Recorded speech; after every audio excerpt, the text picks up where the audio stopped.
E aí, monstro? Cegado? E monstrenga? Sei que também tem as mulheradas aí que é da polícia. Olha só, vim aqui dar algumas dicas sobre o concurso da PM de Santa Catarina. Perceba, PM Santa Catarina, o último concurso foi em 2015, mas temos aí um chamado oficial do governador do estado de Santa Catarina para a população barriga verde. Barriga verde, ó, é termo que não pode ofender um Catarina, que isso é um excelente exemplo de um adjetivo para eles. Então você será o próximo barriga verde. Caso você não seja um Catarina, você será um barriga verde, beleza? Detalhe seguinte, na última prova, que temos o edital de 2015, tivemos 8 questões de direito penal comum, assim diz a banca, Instituto ou Barriga Verde. Ó, que eu falei, tá vendo? Ó? IOBG, beleza? Detalhe, 8 questões e a banca dividiu 4 para a parte geral e 4 para a parte especial. Perceba, sobre os temas que vieram na última prova, eu separei aqui de uma forma bem simples, já para direcionar você naquilo que é importante, aquilo que você deve estudar. Olha só, na primeira questão, a banca trouxe lei penal no tempo. Na segunda questão, ela trouxe hipótese de exclusão da ilicitude, legítima defesa, mais específico. Na terceira questão, trouxe sobre o regime de reclusão, que é uma pena privativa da liberdade. Trouxe exemplos simples do que seria a pena restritiva de direitos. Coisa simples, poucos artigos você consegue resolver tais questões. Lá na parte especial, todavia, 2 títulos, mas que possuem subgêneros, ou seja, capítulos, temos outras hipóteses. A outra questão que veio na sequência, a quinta questão da prova, foi um crime contra a vida, que está inserido nos crimes contra a pessoa. De forma mais específica, foi o crime de infanticídio, perguntando a classificação doutrinária de quem seria o sujeito ativo deste crime. Dizendo na questão, olha só, a banca segue determinada doutrina que se você está se preparando para um outro tipo de concurso, outra banca, você deve se preparar agora com uma nova jornada, um novo segmento para essa banca. Ela coloca que necessariamente só a mãe pode ser o sujeito ativo no infanticídio. Bancas com doutrinas diferentes, beleza? Na sequência, traz um crime contra a honra, diferença entre calúnia, difamação e injúria, coisa simples, e você não precisa bater muitos artigos, só diferenciar tais crimes. Crimes contra o patrimônio, trouxe aqui de forma bem específica sobre o crime de extorsão e, por fim, trouxe escusa absolutória patrimonial, dos artigos 181 a 183. Melhor analisando, o edital, quando você for estudá-lo, beleza, na parte de direito penal comum, são só estes artigos que você irá estudar. Não precisa estudar todo o Código Penal. Olha só, na parte geral, nós temos o título 1, que é a aplicação da lei penal. Aplicação da lei penal dos títulos dos artigos 1º a 12. No título 2, temos do crime, que vai do artigo 13 ao 25. No 25, temos hipótese de exclusão da ilicitude. Título 3, da imputabilidade. Artigos 26 a 28. Perceba, título 4 não fez parte do último edital, ou seja, concurso de pessoas. Você não precisa estudar. Agora, concurso de crimes, você precisa, porque está aqui, ó, no título 5 da parte geral, que é das penas. Das penas você encontra o que explica ser as penas privativas de liberdade, restritivas de direito, multa, tá vendo que são diferentes, também coloca o concurso de crimes, mas não concurso de pessoas. Já é uma mão na roda, né? Saber alguma coisa que você não precisa estudar, ó. Pula essa parte, tá? 29 a 31. Na parte especial, são só 2 títulos, perceba. Título 1 da parte especial e título 2. Só isso, só isso. Só que olha a diferença da quantidade de artigos de um e outro. No título 1, vai dos artigos 121 até o 154b. É diferente daqui, né? Que só tem 12 artigos. Aqui tem mais de 30, beleza? Título 2, dos artigos 155 até o 183. No título 1 temos diversos capítulos. Aqui, por exemplo, está inserido os crimes contra a vida, que foi a primeira questão da parte especial. Os crimes contra a honra estão aqui também. Nos crimes contra o patrimônio, encontramos o furto, o roubo, extorsão, apropriação indébita, receptação e também as escusas absolutórias patrimoniais. Tudo isso só nesses 2 artigos. E é só isso que tem que estudar. Você não precisa ler o restante do Código Penal, que seria até o artigo 359-H. Pensou, você está estudando lá? Ah, com certeza vai cair crimes funcionais na prova.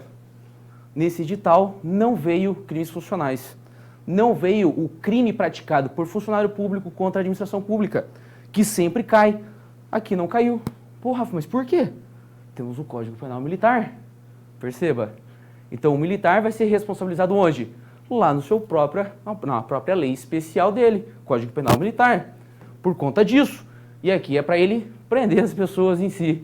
Beleza? Que será você, meu futuro Papa Mike Barriga Verde. Beleza? Vamos lá. Na sequência, quero que você pense o seguinte. Como uma forma bem simples, não vou especificar tudo, mas por conta de algumas situações que a banca trouxe, ela pode muito bem perguntar sobre a punibilidade. E eu quero que você saiba diferenciar os fatos de que, quando se exclui o fato típico, quando se exclui a antijuridicidade, se exclui a culpabilidade e se exclui a punibilidade. A extinção da punibilidade, o que gera, o que provoca, beleza? Vamos pensar o seguinte. De antemão, já explico que o crime, no conceito majoritário no Brasil, ele é tripartido. Ele é tripartido. Tem doutrina que adota ele sendo bipartido. Mas o que parece é que a banca adota o conceito tripartido, pois ela separou a aplicação da lei penal, do crime, da imputabilidade, deu uma separada e acredito que ela venha no conceito majoritário da doutrina brasileira. Então, o crime é uno. O crime é indivisível. Uma pessoa matou a outra, está morta. Tem como você ficar olhando, pessoa morta, o assassino correndo, e você olha, será que foi típico, foi ilícito? Você vai correr atrás da pessoa que matou e vai prendê-la. O juiz vai analisar essa distribuição do crime. Por conta disso, nós separamos ele em substratos e colocamos um critério analítico. Vamos analisar ele mais a fundo, mas o crime é um só. Policial, você, Papa Mike, olhou, crime, tá feito, tchau, leva. A justiça vai analisar se deve se punir. Ó, a punibilidade é decorrente do crime, é uma consequência jurídica do crime. Punibilidade significa uma consequência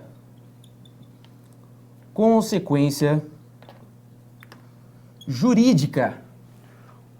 Atualmente, vivemos na República Federativa do Brasil, estamos num Estado democrático de direito, onde tudo é regido pelas normas jurídicas, as leis. O Estado só pode fazer aquilo que está previsto em uma lei. Para um particular punir alguém, é possível? Jamais. Só o Estado que tem o direito de punir. Só o Estado que pode punir alguém. O Estado é o exclusivo detentor do ius puniendi. A punibilidade, só o Estado. Mesmo que um crime seja de ação penal privada, de interesse absolutamente privado, o Estado também faz parte disso. Para punir uma pessoa pelo crime de difamação, que veio na última prova, a ação penal é privada. E, convenhamos, se vem na sua prova dizendo que o Estado não teria interesse algum nesse crime de difamação, mentira. O Estado sempre é lesado com a prática criminosa de outrem, seja como uma pessoa, o sujeito passivo imediato, quando o Estado é a própria vítima, por exemplo, os crimes contra a administração pública, e nos demais, o Estado sempre é um sujeito passivo. De que forma? Mediato. Quando existe um homicídio, quem é a vítima imediata? É o morto. E o Estado é o sujeito passivo imediato. Não deve a polícia militar ir lá prender o bandido, levar a delegacia de polícia, polícia civil, depois passar pela justiça, Ministério Público, Defensoria, o magistrado, e depois voltar para o Poder Executivo e levar os agentes penitenciários e prender essa pessoa? Tratá-la com carinho, com muito amor, né? Dar aquela esquentada na orelha dele quando está no inverno? Então, o Estado sempre tem interesse em qualquer tipo de ação penal, seja pública ou privada. Primeiro detalhe que eu menciono. Então, a punibilidade não faz parte do crime, pois o crime só tem 3 substratos. Seria o quê? Quadripartido? É tripartido, isso majoritário. Então pense aqui, ó. Crime, 3. Punibilidade é 4. Pronto. Se vê uma questão assim, você já sabe eliminar. A divisão dos seus substratos, temos, primeiro, o fato típico. Segundo, a antijuridicidade. E, por terceiro, a culpabilidade. Perceba, antijurídico, consequência jurídica. Se ele está agredindo uma norma jurídica, ele vai ter uma consequência jurídica. É algo lógico. Então, nem tudo que está numa lei sempre será ilícito, pois temos situações que são consideradas criminosas, mas permitidas pelo Estado, que são as excludentes de ilicitude. E o detalhe que eu quero que você tenha em mente é: se eu excluir o fato típico, haverá exclusão do crime, beleza? Então, ó, pense o seguinte: se excluir o fato típico, exclui o crime.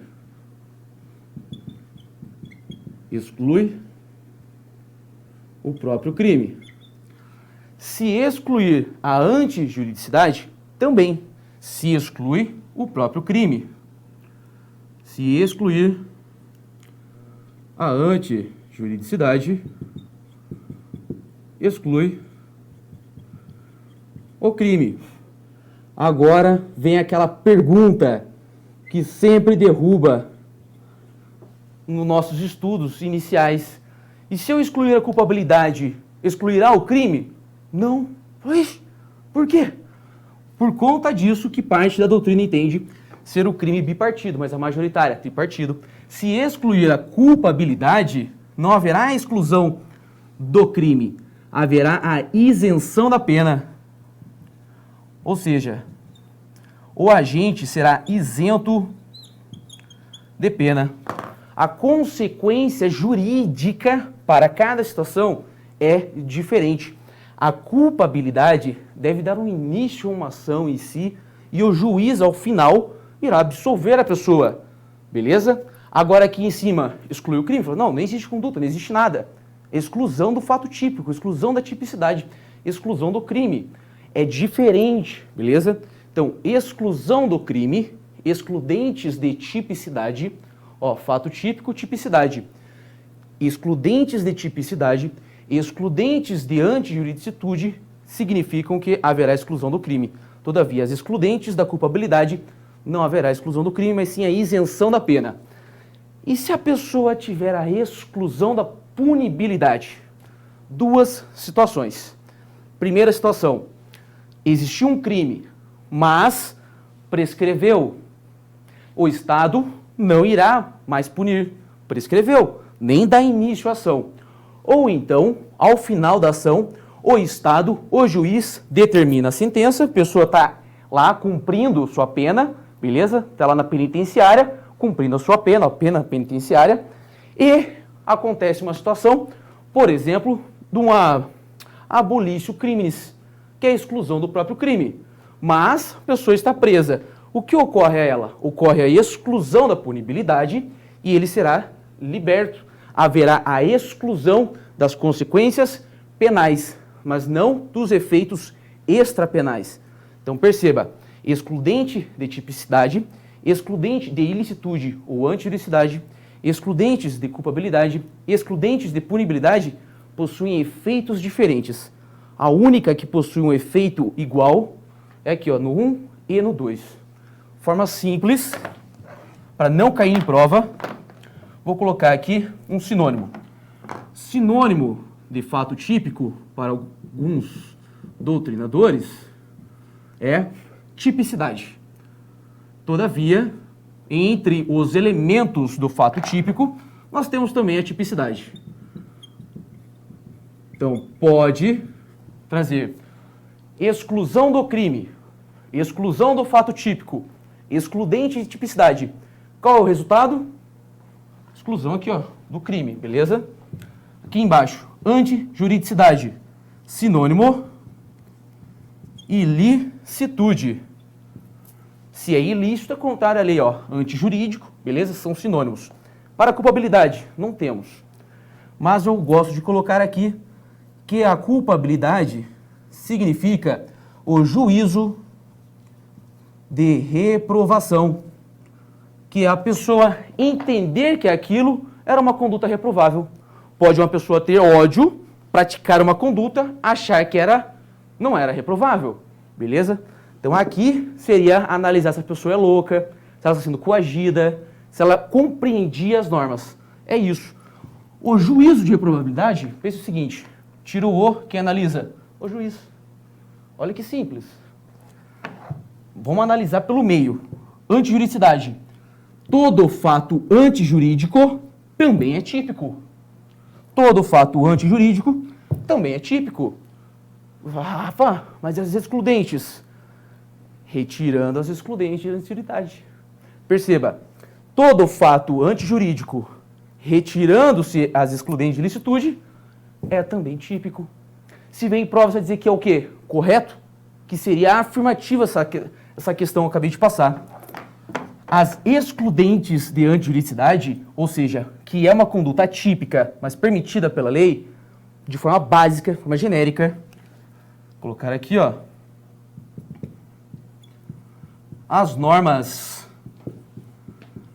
permissivas que possuem alguns sinônimos, poderia vir em prova, como justificantes ou discriminantes. As genéricas, as amplas, que estão na parte geral do Código Penal, vão dos artigos 23 até o artigo 25 do Código Penal. Coisa simples. São 4 e caiu também na última prova, que foi a legítima defesa. Esse é um dos pontos que eu quero mencionar. Então vamos colocar aqui essas 4 situações de excludentes genéricas.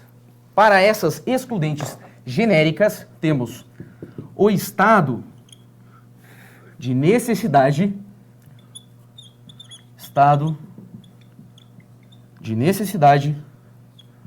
a legítima defesa, temos o estrito cumprimento do dever legal, deve ser estrito, se ultrapassar, responde pelo abuso.